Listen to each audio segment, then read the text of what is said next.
Episodes of Palette Swap are suggested by viewers like you. If there's a character you'd like me to analyze, let me know in the comment section down below.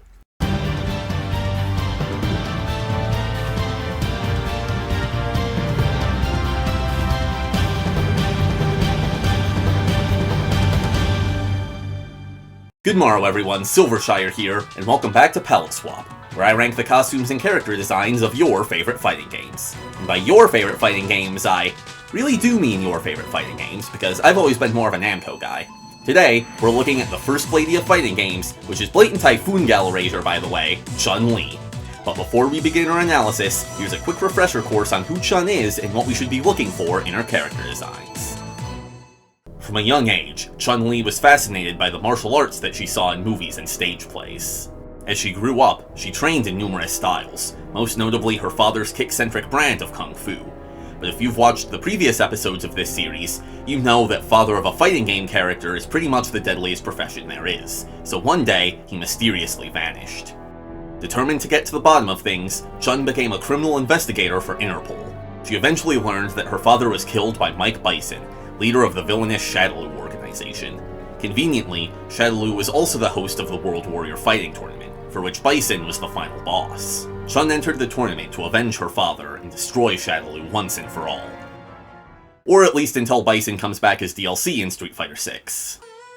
Chun's Street Fighter II appearance is one of the most iconic and recognizable character designs in not just fighting games, but video games as a whole. Her hair buns and the poofy sleeves of her qipaos give her a clear and distinct silhouette, and her color palette is eye-catching without being garish. More so than anyone else in Street Fighter II, Chun focuses on kicking, and her costume does a great job of highlighting this. The slits in her qipaos leave her legs totally unobstructed, and her bright white boots draw attention to the area you need to look out for. This is why I've always found it strange that she's wearing spiked bracelets, as they draw attention to her fists instead.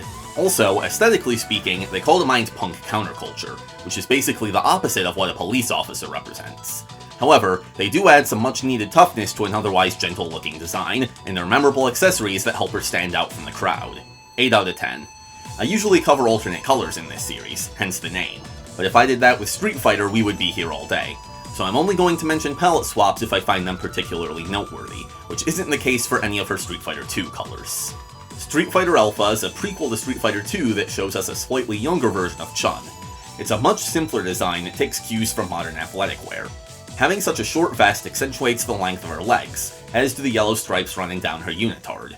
She still has bracelets, but they're smaller and are only studded instead of spiked, so they aren't as distracting. Her silhouette is a lot less unique and interesting this time around, but her hairstyle alone makes her recognizable at a glance. It's hard for me to choose a favorite between this and her Street Fighter II design, so I won't. 8 out of 10.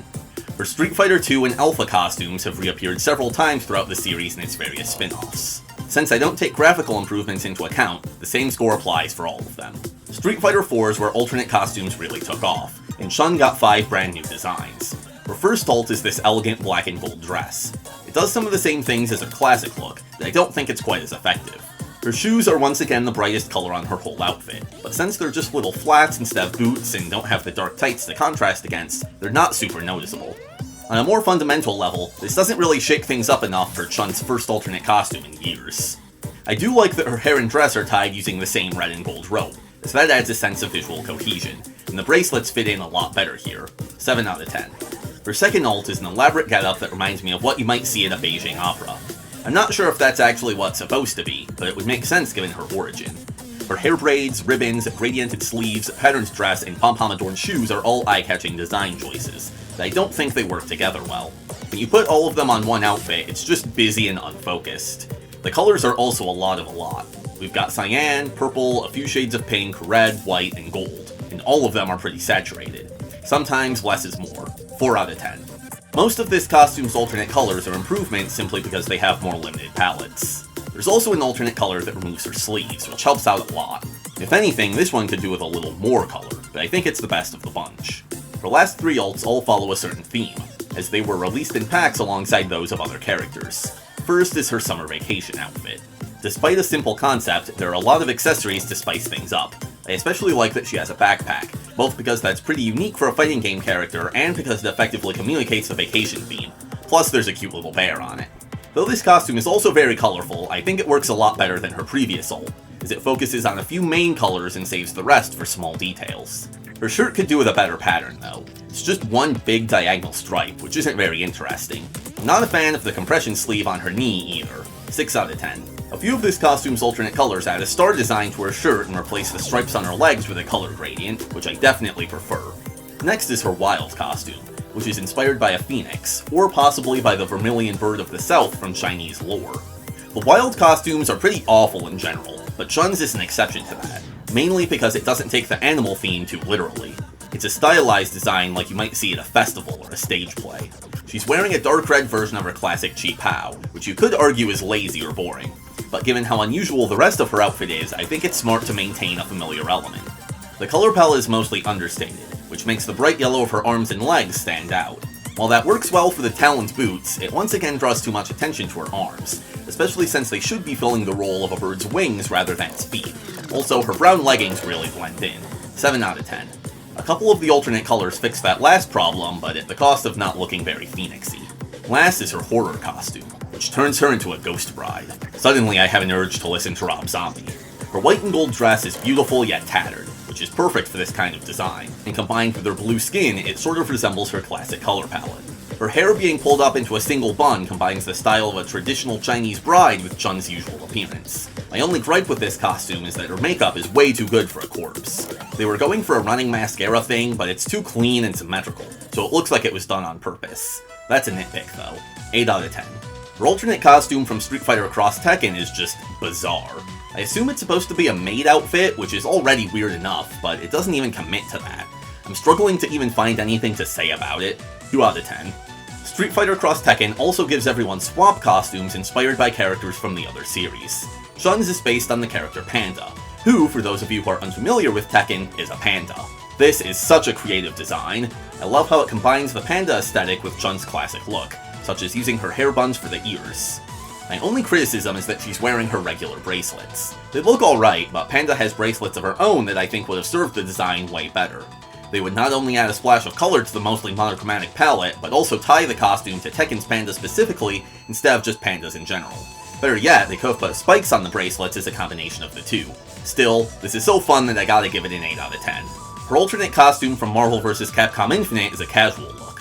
The top half is based on an outfit she's worn in cutscenes for various Street Fighter games, and the bottom half is based on Julia Chang, I guess? I'm not sure what the rationale was for altering one of Chun's existing costumes to look more Western, especially since the original version has never been playable despite numerous fan requests. Even outside of this context, it's not a great design. Her shirt is weirdly baggy and her vest is way too skinny. 4 out of 10. Her story costume in Street Fighter V is her police uniform, which is It looks like what it's supposed to look like, but it's just so plain and boring. 3 out of 10. Her battle costume is an update to her first ult from Street Fighter IV. The most noticeable difference is that she's wearing her hair down, which is a first as far as her playable appearances are concerned.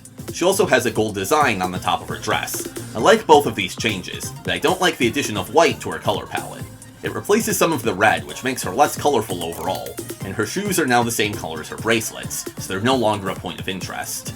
Also, I'm not sure if this is the fault of her costume, her character model, or the physics engine, but the bottom half of her dress is barely visible most of the time, so you can't even appreciate the design. This is going to be a very unpopular opinion, but I think it's a downgrade from its previous iteration. 6 out of 10. Chun got like a million DLC costumes in Street Fighter V, so it's time for a palette swap lightning round! The school uniform does not work well on Chun's character model, and the white ribbon on the white shirt just makes it look like her hair is clipping into her body. 2 out of 10. Most of the alternate colors avoid that issue, but they still look bad. Her vacation outfit is fine. There's nothing wrong with it, but it's not that interesting. One of her other costumes is a much better take on a similar concept.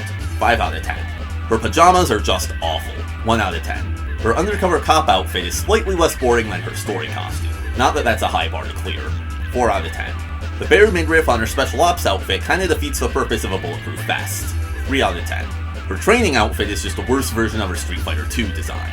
4 out of 10. Her covert ops outfit is excellent. It's unique, stylish, and has a fun implied story. This is what her battle costume should have been. 9 out of 10.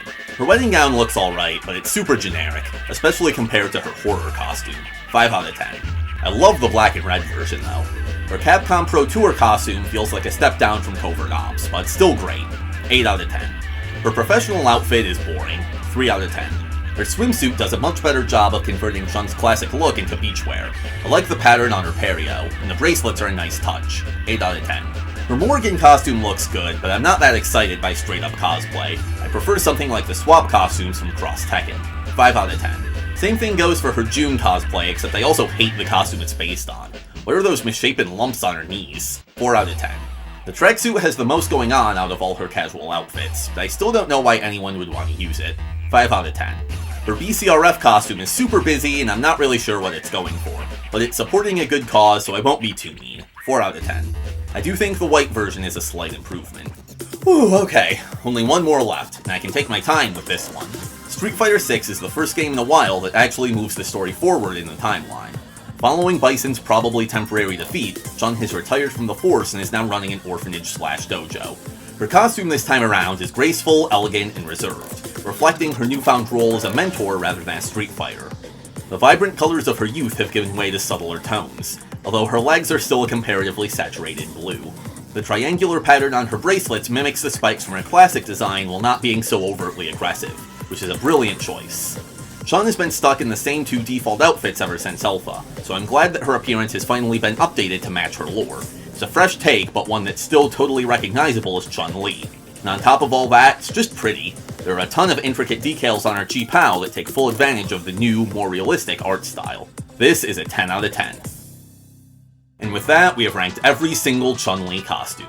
If you're going strictly by the numbers, she's the worst scoring character yet, but that has less to do with her character design and more to do with how costumes work in the Street Fighter series, specifically 4 and 5. Given the sheer quantity of DLC, there's bound to be a few stinkers, especially when the artists have to work within certain themes that don't necessarily make sense for the character.